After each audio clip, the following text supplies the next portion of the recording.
Hey guys, welcome to our channel. In today's video is we're gonna learn about how to remove card from Spotify. So first things first is you'll just need to log in onto your Spotify account.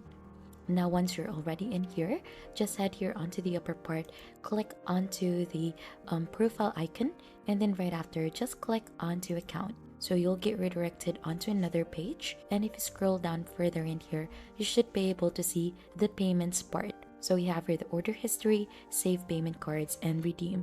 So we need to click onto the save payment cards, and this is the part wherein you could go ahead and manage your payment details for one-time purchases. Also, you can manage payment details for your monthly subscription. So this is the part wherein you could go ahead and add in a card in here.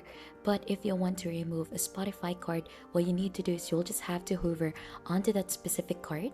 And then right after, if you click onto this, you should be able to see a remove button in there to remove the card from your Spotify account. And that's just basically it on to removing card from Spotify. And if you think this has been helpful, don't forget to hit the like, subscribe, and we'll see you on to our next video.